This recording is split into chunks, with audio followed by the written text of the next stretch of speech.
an all-new Dr. Phil, a teen obsessed If there is no Wi-Fi, she'll start screaming.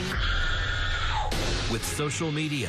My phone's in my hand when I sleep. Are you looking at it now? Sorry. We have taken away her phone. Her reaction is extreme. I can't wait to see you on your deathbed. What would you do if your phone just went away right now? You'd freak? Let's do it. Have a good show, everybody. Here we go. This is a safe place to talk about hard things. Stand by. We'll count you down. I'll try to be an emotional compass and point you in the right direction. 5, 4. I am not giving up on you.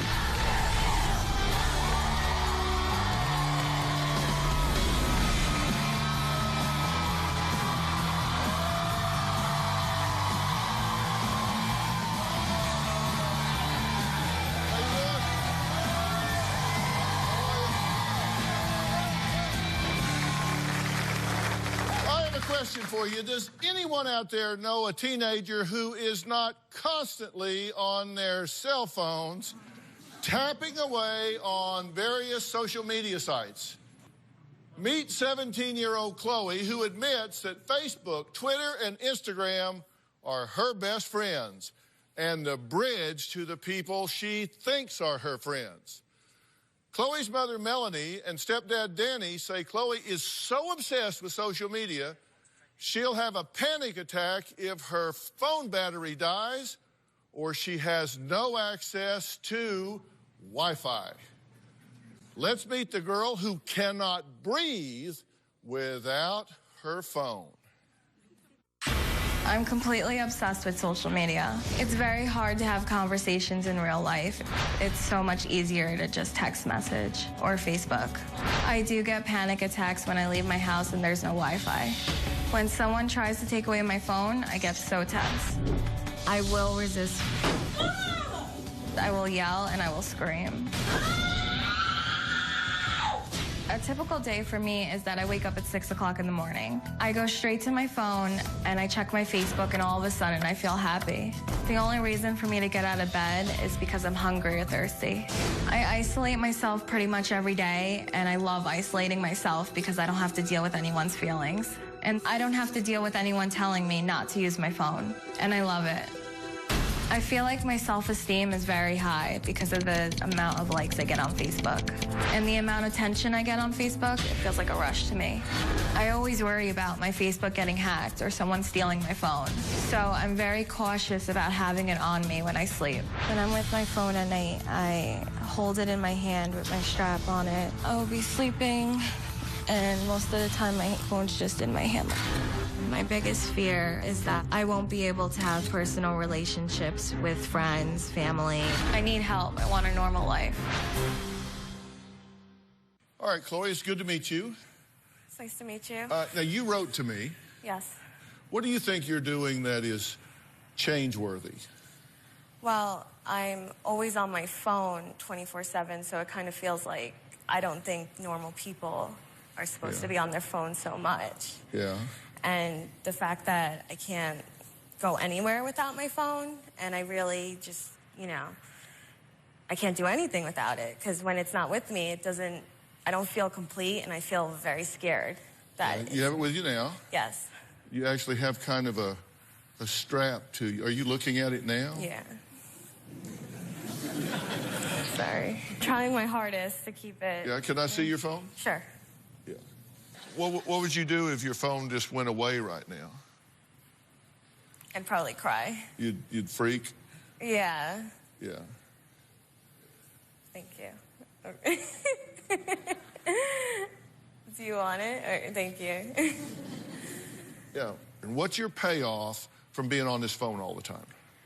Well, if on Facebook, Instagram, and Twitter, I get 500 to 1,000 likes on each picture, comment, anything like that, and it makes me feel really good about myself. Okay, so your payoff is you'll post something up and you'll get 500 to 1,000 people that give you a thumbs up. Yes. And do you know these 1,000 people? No, I know probably less than 50 of them. And you have become addicted to their thumbs up. Basically, yes. You don't know who they are. No. Why do you think you're so dependent on their approval? They really feed my self-esteem. You know, before I found Facebook, when I was younger, and before I found that, oh, I could post a picture and get a like, I never had a good self-esteem. I was always bullied in high school, so I have a very low self-esteem. So this is safe for you? Yeah. The amount of attention that I have on Facebook or Instagram, it makes me have a high self-esteem. But if you don't get enough likes, you crash. That's true. Right? So is that high self-esteem, or is that vulnerability to whether somebody gives you the thumbs up? Yeah, I guess that, because it is high, like right now, but then if I don't get a lot of likes, it goes down. Did you try to get our Wi-Fi password? Yes. Did they give it to you? Yes. They did? Yes. Really? So my staff enabled you by giving you the Wi-Fi password? I think they know that I get really upset if I don't have it. Oh. So that bothered them. Oh, I didn't tell them that. I just said, oh, do you have a Wi-Fi password? And they're like, yeah, here it is. Yeah, they probably didn't know the Yeah. whole story. Yeah. Because I wouldn't have given it to you.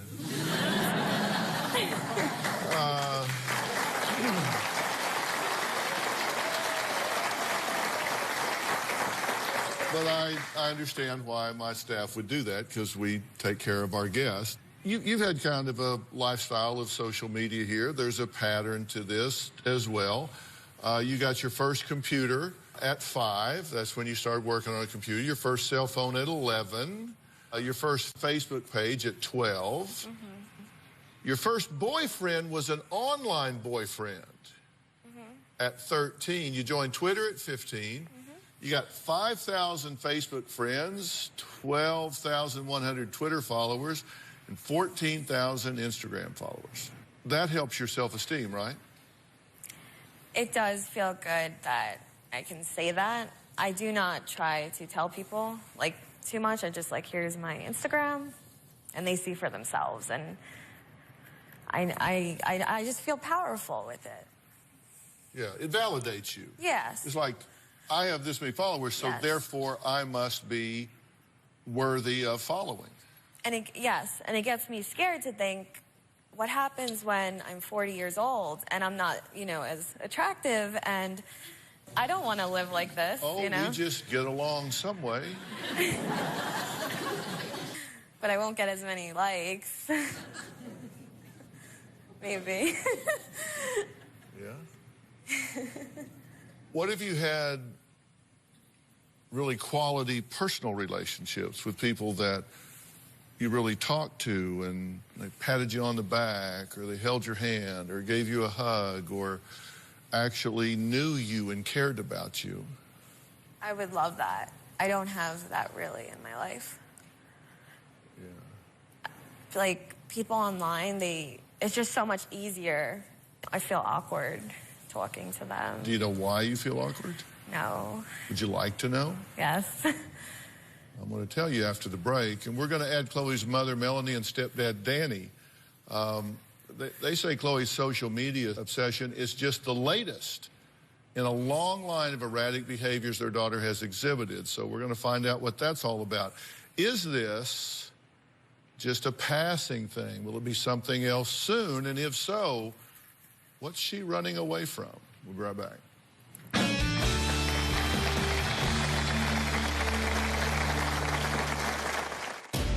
We have taken away her telephone, and her reaction is extreme. I hate you so much, and I'm always gonna hate you. I haven't had a relationship with my daughter in 6 years.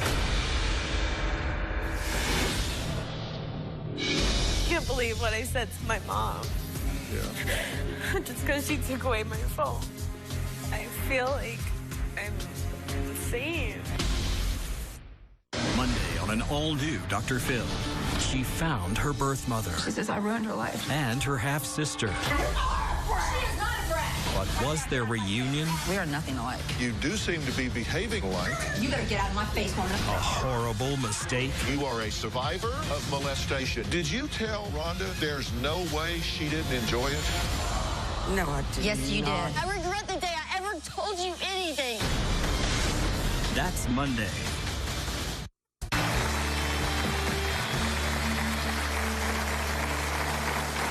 Year-old Chloe claims she cannot breathe without access to Wi-Fi, so she can text on her cell phone and post updates of her life on social media.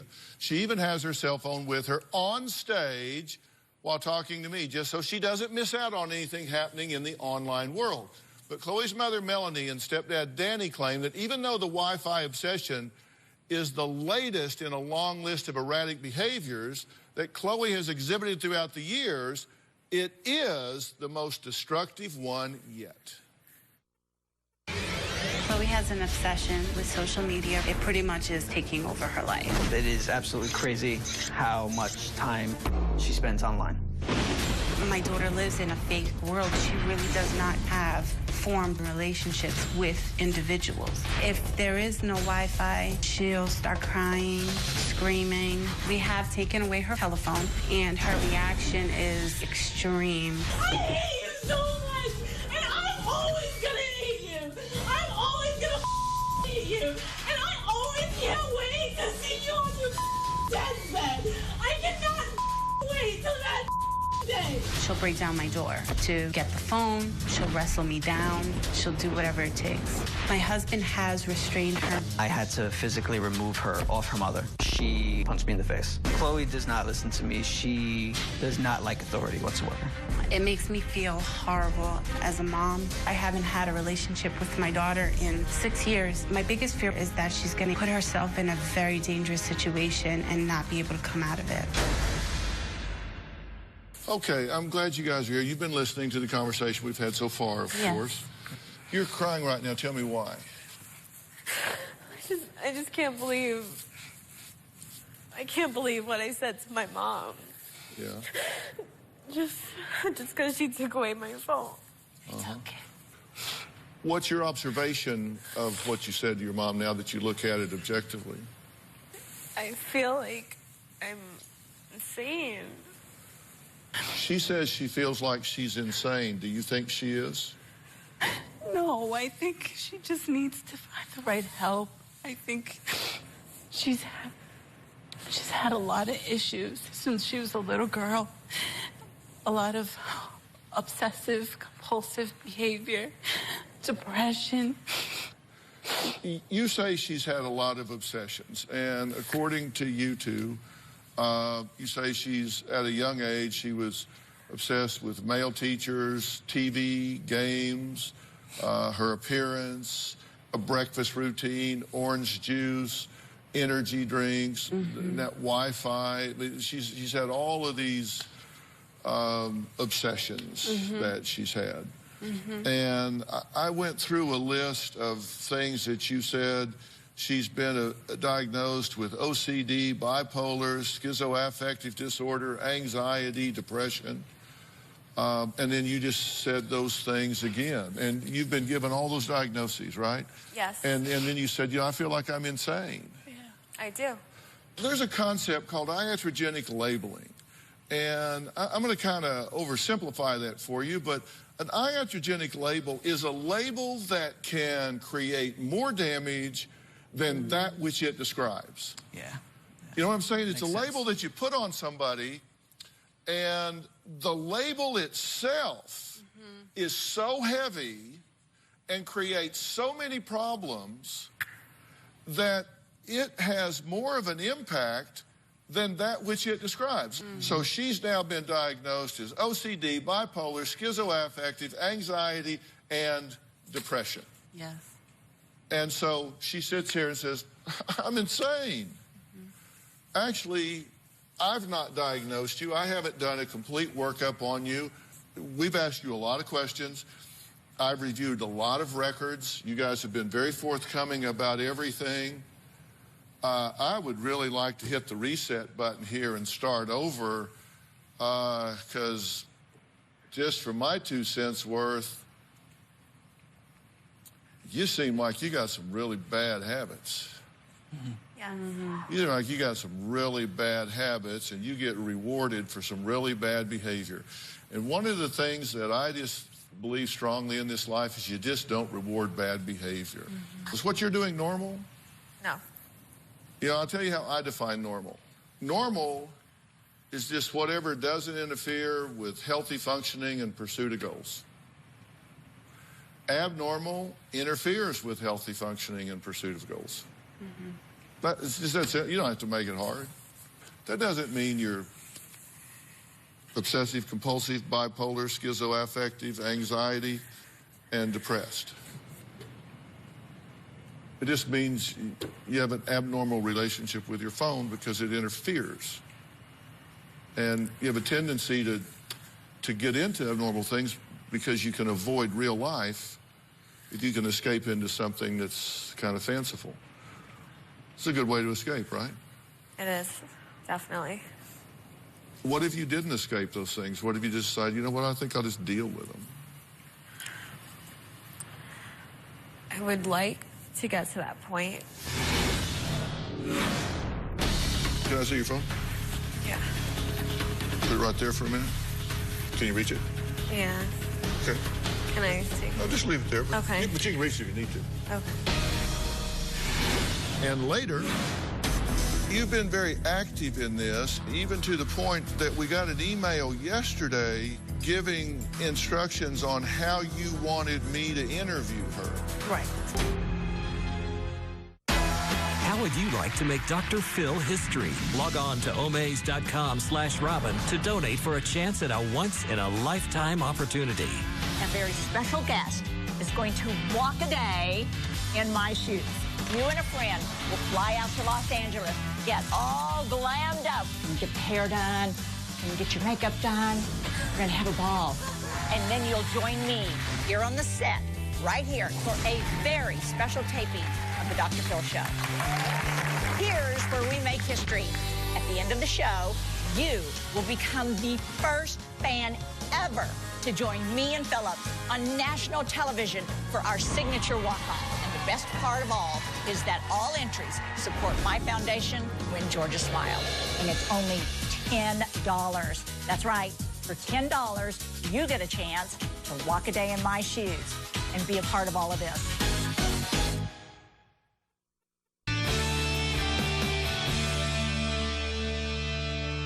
Can I see your phone? Yeah. Can we put it right there for a minute? You can reach it if you want to. Can you reach it? Yeah. Okay. Can I take No, it? just leave it there. But Okay. But you can reach it if you need to. Okay. Right? Now, do you know how this will go if I say, so that's my opinion, thanks for coming, goodbye? You know what would happen? What? You wouldn't be out of the building before you would be back to doing exactly what you're doing. You know why? Why? Because this is a coping strategy for you to avoid your life. And if I take this coping strategy away from you and I don't give you a new coping strategy to put in its place, then you will regress back to this coping strategy. But if I give you a new set of tools to use, then you won't regress to this tool to avoid your life. You have things in your life that you've been avoiding. And like when you were yelling at your mother, that's just a tantrum. You were just throwing a tantrum. It's same like a 2-year-old does, except you're taller. Which means you haven't developed your coping skills beyond that real base level of functioning. But wouldn't you like to? Yes. Wouldn't you like to not have to avoid your life, but to deal with it? Because there's some things that have happened in your life that have left you kind of rattled Yes. along the way. But all these people that are throwing these labels on you, have they ever really helped you? No. What you did is you found a place that you were safe.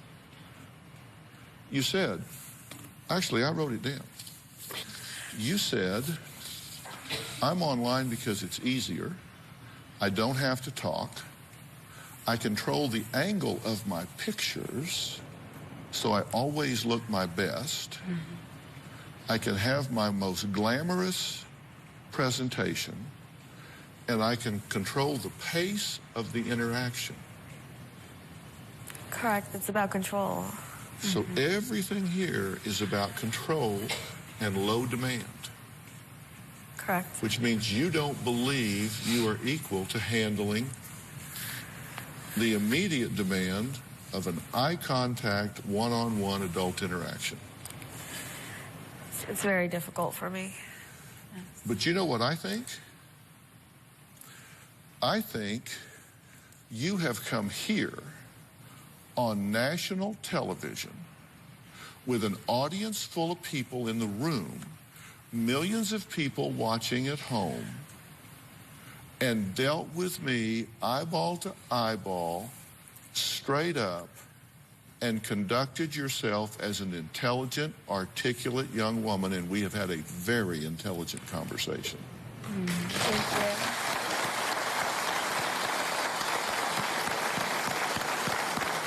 Very smart.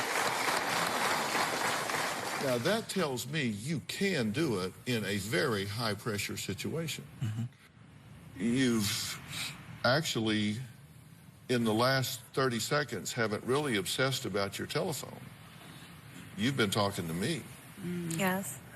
And you weren't thinking about your phone, were you? I was, but No, I no, wasn't. but I mean, you weren't like freaking about No. it. You haven't been reaching for it. You haven't been. Because I want to respect you, and I know how important this is. Yeah, that's what I mean. Something took the place of that obsession, which means you can do it. And I've only known you 20 minutes. I know.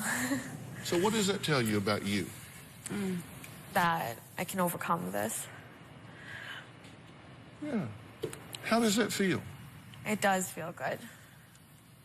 I've not diagnosed you, but I have to tell you, obsessive compulsive disorder, bipolar, schizoaffective, anxiety and depression would not even be on my short list for you. Wow. It would not even be on my short list for you. I think you got some bad habits. I think you've required very little of yourself. I think you have some unhealed wounds because you've survived some things in your life that have not been attended to in a proper way. I think those need to be dealt with. You need to be given some new coping skills. And then I think this whole thing will look a great deal different to you in a short period of time. Definitely. And I will arrange that help for you if you want it. I do, of course. Can you do that? Yes. All right, we're going to move on. Next, we'll meet a mother who suspects her daughter has given away personal information online to strangers. I want you guys to listen to the next story. They've been listening to this one. We'll be right back.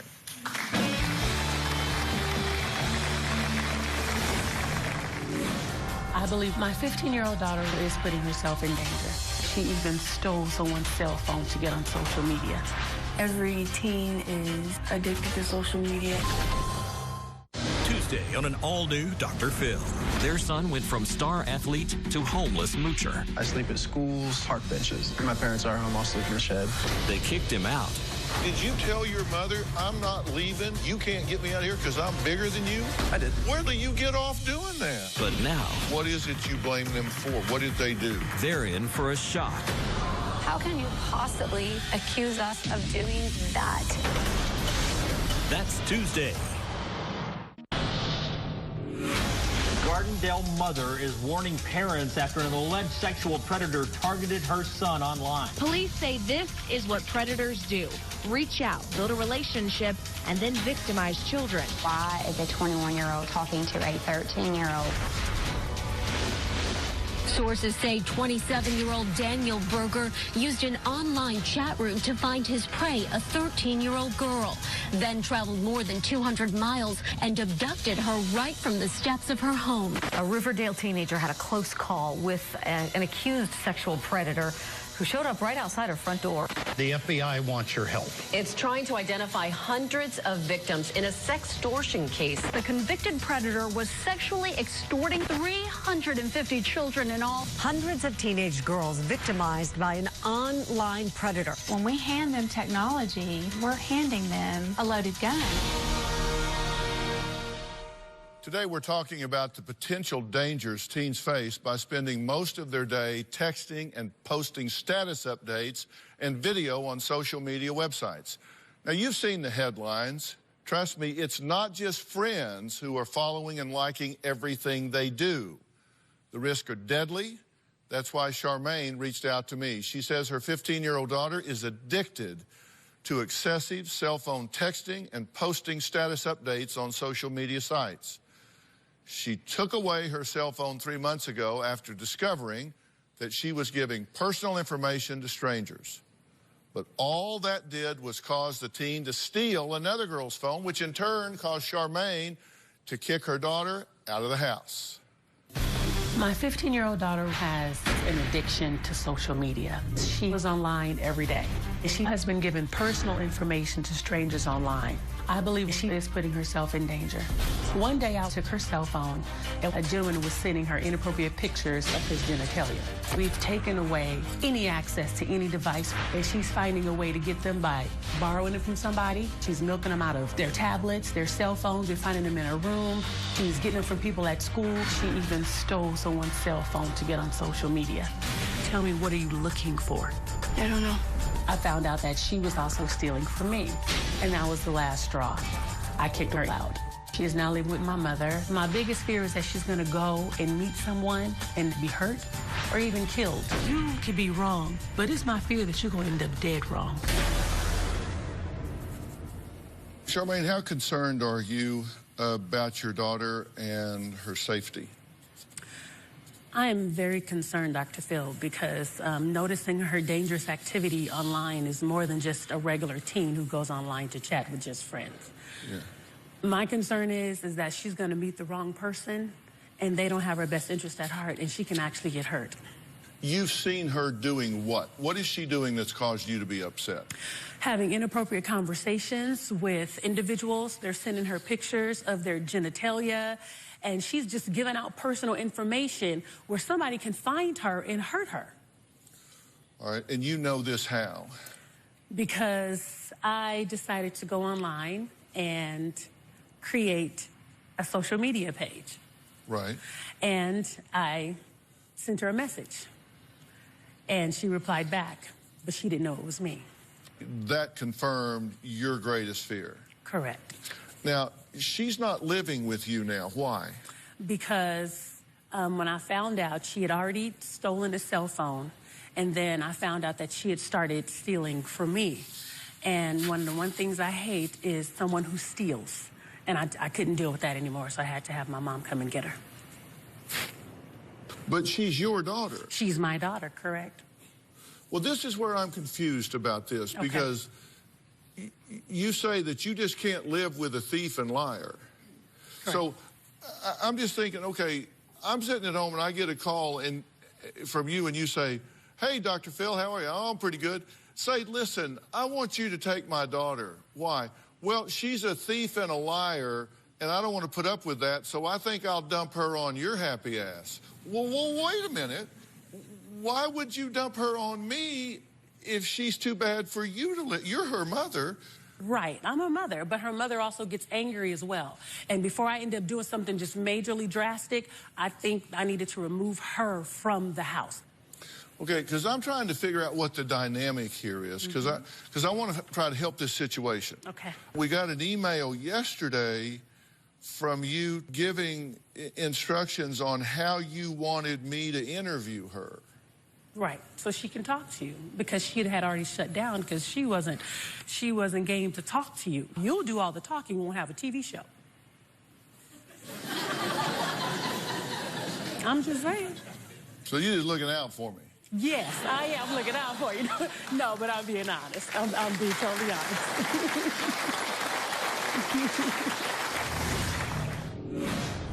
We interviewed you for an extended period of time, and I've listened to the entire tape, and you never mentioned that. Monday on an all-new Dr. Phil. Was finding her birth mom She says, I ruined her life. It's all about me. It's always about you. a bad idea? You better get out of my face, woman. What are you going to do, have a fist fight with your mother? That's Monday.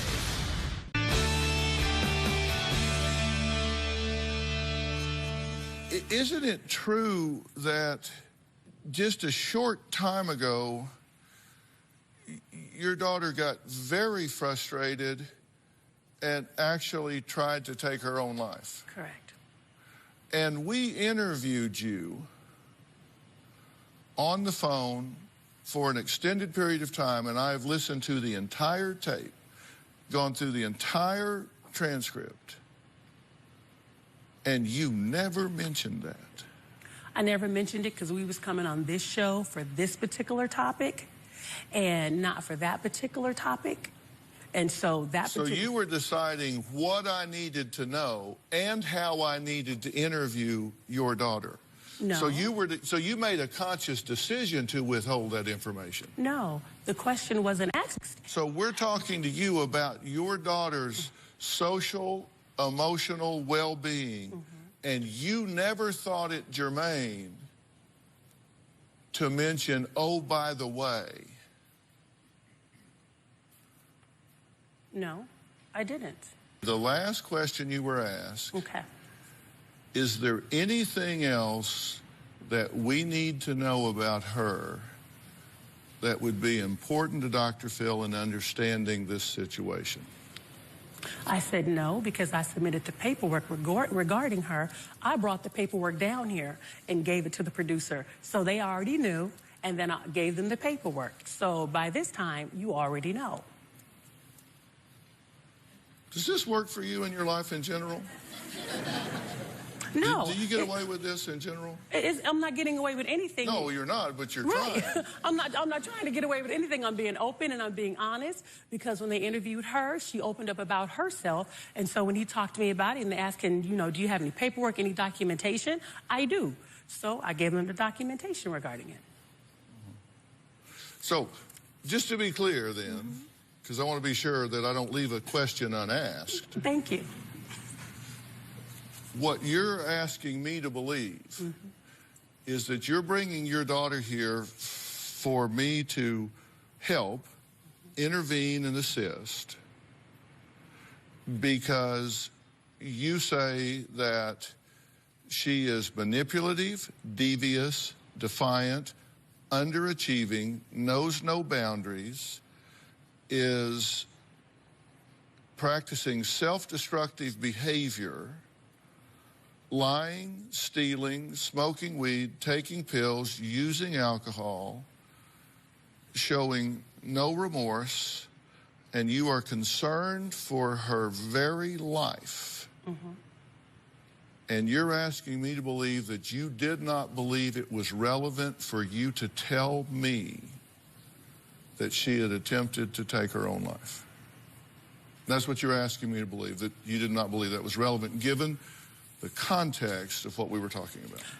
No, because let's reword it. When you're asking me a series of questions, those things came out in this series of questions I was being asked. We're not going to reword it because I'm conducting the interview and you're the interviewee. Okay. So we're not going to reword my question. Okay. We're going to answer my question or not. It's up to you. Okay. So you're asking me to believe that you thought it was not relevant for you to share that information.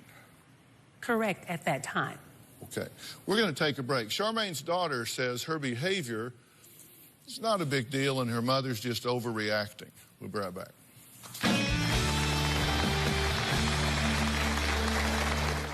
Do you need Dr. Phil's help? Text Phil to 88500 and share your story for a chance to appear on the show. Standard message and data rates may apply. If you are going to be in the Los Angeles area and you would like free tickets, go to drphil.com and click on Be in the Audience. Or you can call 323-461-PHIL.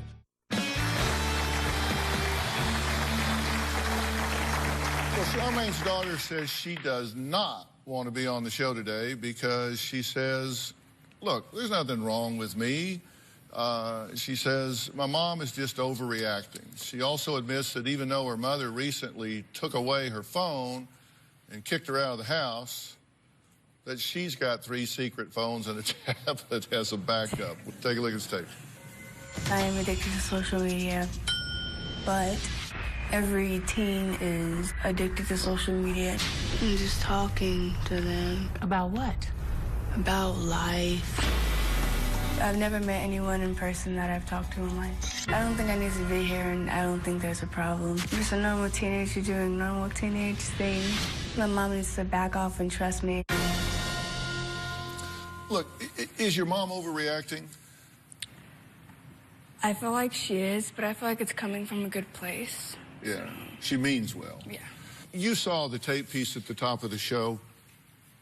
You do realize that there are predators out there, right? Yeah, I do. Yeah, I realize that. What makes you think that you couldn't get preyed upon by one of them? I can control what I put out there, and if I'm not putting out anything that's going to necessarily put me in harm's way, then I think I'm fine. Your mother assumed a profile and said, "You are pretty." Response, "Thanks." Where are you from? Your response, "Cali." She is the stranger. How old are you? Your response, 15. Stranger, "Cool." What city in Cali? Your response, you revealed it. What school? Your response, why? Stranger, "I'm in the Bay." Your response, you revealed your school. Stranger, "What grade?" Daughter, 10. Okay, so in this short period of time, they find out what city you live in, what school you go to, what grade you're in.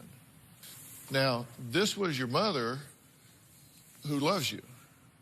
This could have been a pedophile. Now, that pedophile, knowing your school, your city, and your grade, could have been parked up the street, watched you leave, followed you home. They've got you. Tell me what you think about what I'm saying. I agree with what you're saying. I didn't think of it like that. What do you think of it now? I think that I shouldn't put myself in situations like that. You're at your grandmother's now. How's that going for you? It's fine. Yeah. Do you wish you were home? Yeah. Are there things you need to work on? What? Like not getting on social media and stuff. Is there more than that? My depression and stuff. Do you want help with that? Yeah. I've asked someone to come here today. This is Dr. Rachel Wood. She is here.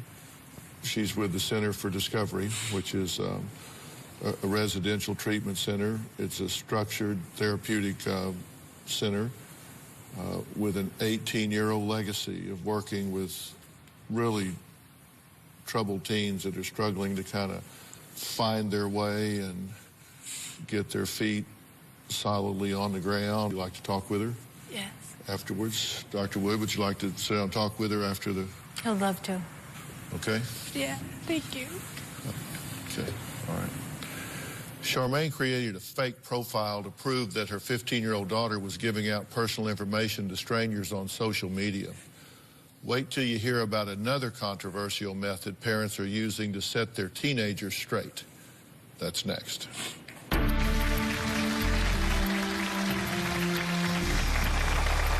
I made a fake profile on Facebook posing as a 15-year-old boy. I've been talking to these girls for the last 3 or 4 days, and today we're supposed to meet up. So right now I'm here with John, who's Juliana's father. We're gonna see if she's actually gonna come to the door or not.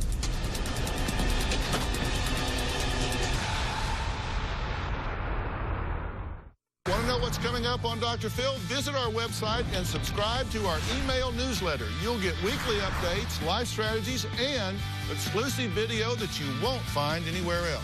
Plus, on drphil.com, you can see sneak previews of upcoming shows. Log on today. You know, while we were researching this show, my staff found this video by YouTube personality Kobe Person that went viral due to the extreme measure parents took to protect their teenagers from online predators. How easy is it for a pedophile to pick up an underage child using social media? Well, today we're gonna find that out. I made a fake profile on Facebook posing as a 15-year-old boy. With the parents' permission, I friend requested 3 girls, ages 14, 13, and 12 years old. I've been talking to these girls for the last 3 or 4 days, and today we're supposed to meet up. So right now I'm here with John, who's Juliana's father. We're gonna see if she's actually gonna come to the door or not. I'm outside, come to the front door. Juliana, get over here. Get over here. What's wrong with you? What's wrong with you? I'm sorry. How can you do this? You're 12 years old. This guy's 20 years old. You could have been raped and murdered. We already lost your mother. What would I do if anything happened to you? What would I do if anything happened to you? I love you. Don't you ever do this again. Children have the knowledge, but not the wisdom to use the power of the computer, to use the power of the internet. That's the problem. And parents, you need to get up to speed. Their phones are internet capable. Of course, the computers are internet capable. Even the game controllers of what they're playing back there are internet capable because they can network around and get on the internet. You need to monitor where they're going. You need to get into the chat rooms. You need to see what's going on because these people are out there. And the percentages of kids that have been propositioned in chat rooms is staggering, I can assure you. You need to sit down and have an honest conversation with your children. And we will have links on drphil.com where you can get this up-to-date information. Your kids have the knowledge, they don't have the wisdom. You are not the only voice in your child's ear. Make certain that you are the best voice in your child's ear. Make sure you are an informed voice in your child's ear. I'd like to thank all of my guests today, especially Dr. Rachel Wood for the Center for Discovery Residential Treatment Center. We will see you next time. Thank you so much.